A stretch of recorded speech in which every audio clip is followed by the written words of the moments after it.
Bulletin का बाकायदा आगाज करेंगे। आपको बताएंगे फैसलाबाद में बिजली की तवील तरीन बंदिश के खिलाफ चीफ एग्जीक्यूटिव फेस्को की सरबराही में इंक्वायरी कमेटी तश्कील दे दी गई। फेस्को बोर्ड ऑफ डायरेक्टर्स ने इंक्वायरी वफाकी वज़ीर तवानाई हमाद अजहर की हिदायत पर शुरू करवाई। आपको इस हवाले से अपडेट करते चलें। फैसलाबाद में बिजली की तवील तरीन बंदिश के खिलाफ चीफ एग्जीक्यूटिव फेस्को की सरबराही में इंक्वायरी कमेटी तश्कील दे दी गई। वक्त हुआ ब्रेक का। मुनाफाखोर सरगम ईद पर भी बास न आए। बारबेक्यू की तैयारी के लिए कोयले की मांग में इजाफा हो गया। चन्यूर में शहरी कोयले की खरीदारी के लिए दुकानों पर पहुंच गए। कोयले की मांग बढ़ी तो फी किलो कोयला 70 रुपए से बढ़कर 80 रुपए तक जा पहुंचा। इसी पर बात करेंगे अब्दुल कदीर से, जी बताएगा।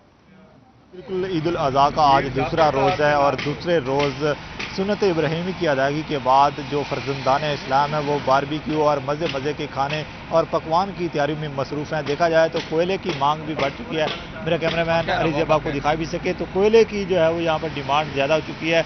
देखा जाए तो शहरी कसीर तादाद में यहाँ पर कोयले की खरीदारी के लिए पहुँचे हैं। आप देखें कि कितना रेट है और अंदरून बाज़ारों में कितना रेट है। आपके पास कितना रेट है, क्या कहना है? जी हमारे पास है 70 रुपये, बाजार में 80 रुपये, 85 रुपये, जैसा दाल लग रहा है उनका वो वैसा बेच रहे हैं। कितनी फरोख्त हो जाती है दिन में आप? हो ही जाती है, फिर गाकी जा हो गए तो उस तरह लगता है, नहीं तो होटलों वाले ले जाते हैं, वो सारे अपने चल रहे हैं, रेडियो वाले ले जाते हैं।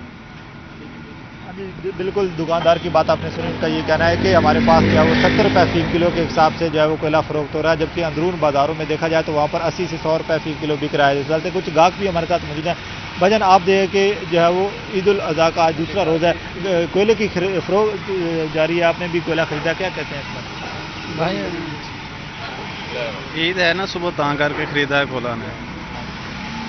सुबह आज रेट कम है, कल रेट हो जाएगा, काफ़ी रेट हो जाएगा। 60 से 70 रहेगा, कल 80 100 हो जाएगा। ईद की तरफ से बहुत शुक्रिया तफसीलात से आगाह करने के लिए।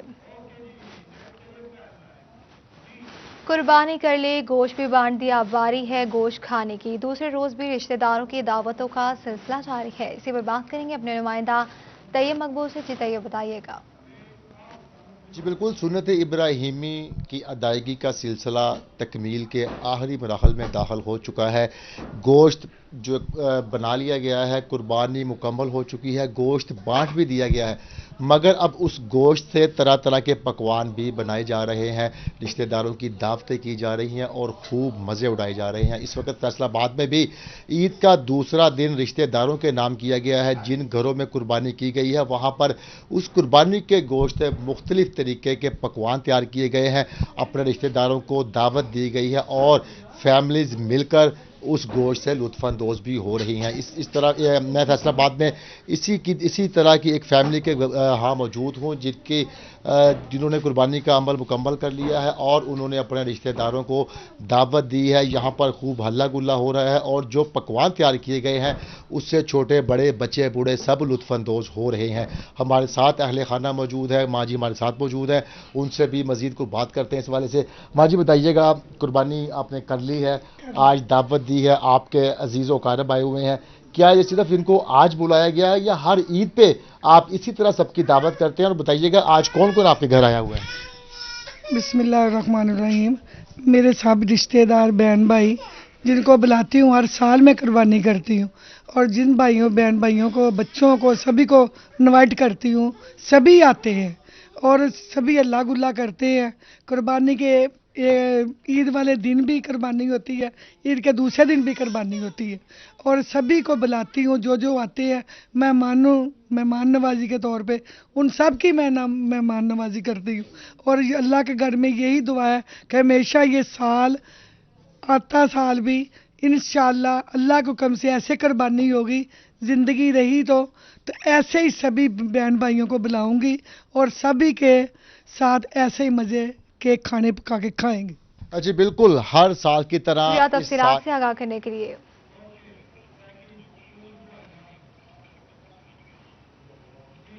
अगर सेहत प्यारी है तो गोश्त एतदाल से खाएं, तेज मसालों से परहेज करें। बड़ी ईद पर ख्वाबों के शौकीन अफराद को डॉक्टर्स ने वार्निंग दे दी।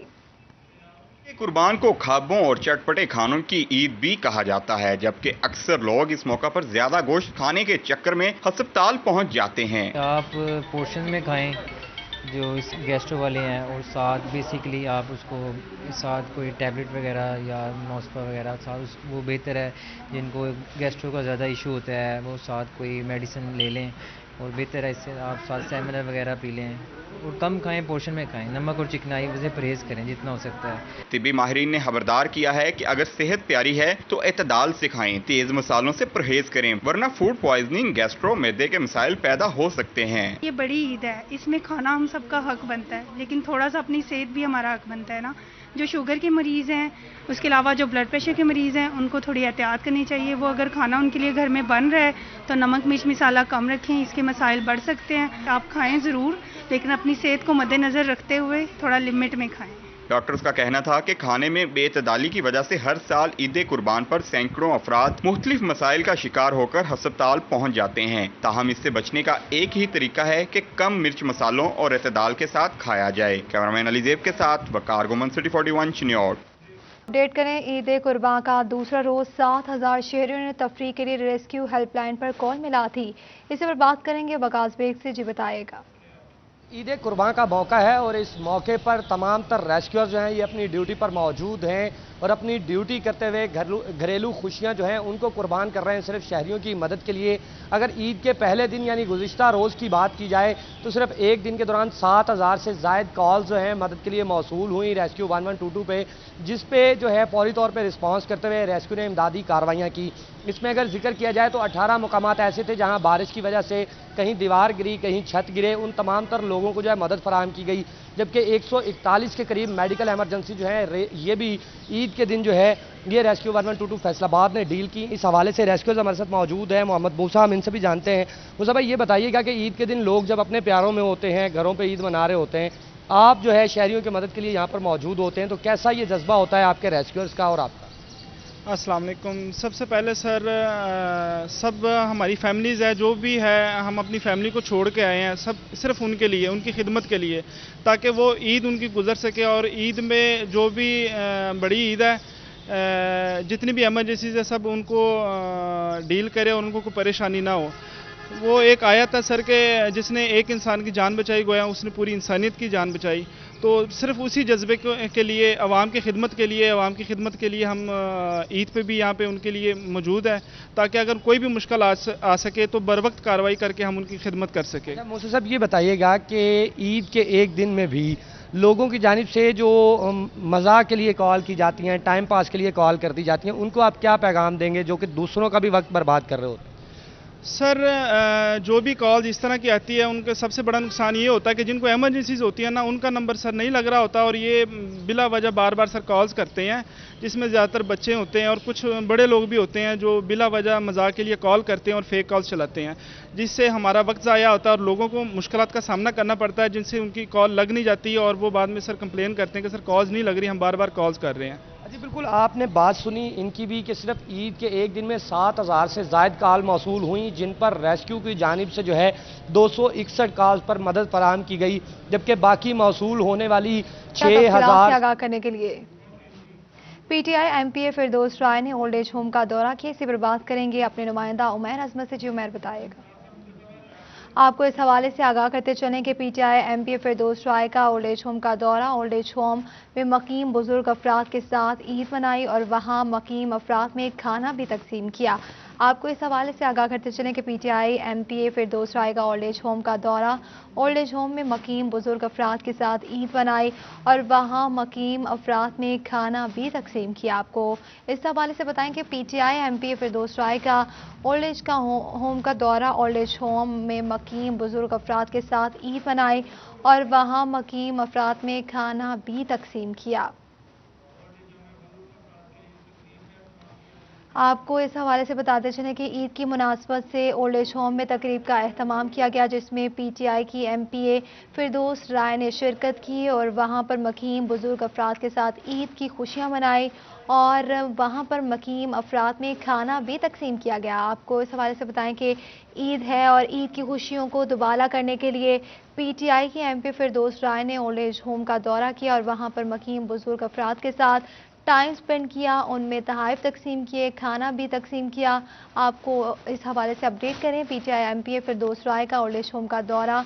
ओल्ड एज होम में मकीम बुजुर्ग अफराद के साथ ईद मनाई और वहां मकीम अफराद में खाना तकसीम किया। आपको इस हवाले से बताते चलें कि ईद है और ईद की खुशियों को दुबारा करने के लिए और उन लम्हात को खुशगवार बनाने के लिए पीटीआई के एमपी फिरदौस राय ने ओल्ड एज होम का दौरा किया। ओल्ड एज होम में मकीम बुजुर्ग अफराद के साथ वक्त गुजारा, ईद मनाई और वहां पर मकीम अफराद में खाना भी तकसीम किया। इस पर बात करेंगे उमैर अजमल से, जो उमैर बताएगा। जी, पीटीआई एमपीए फिरदौस राय ने ओल्ड एज होम का दौरा किया है, जबकि इस मौके पर पीटीआई के रहनुमा मोहम्मद यासिर और उनकी फैमिली भी फिरदौस राय के हमरा है और इन अफराद की जानिब से यहाँ पे जो मुकीम बुजुर्ग अफराद हैं उनके साथ वक्त गुजारा गया है और उनकी ईद की खुशियों को दुबाला किया जा रहा है। मेरे साथ फिरदौस राय साहिबा मौजूद हैं। मैडम, क्या कहना चाहेंगी आप इन अफराद के लिए जो कि अपने घरों से दूर? बहुत शुक्रिया तफसीलात से आगाह करने के लिए। न्यूज़ स्टूडियो से फिलहाल इतना ही।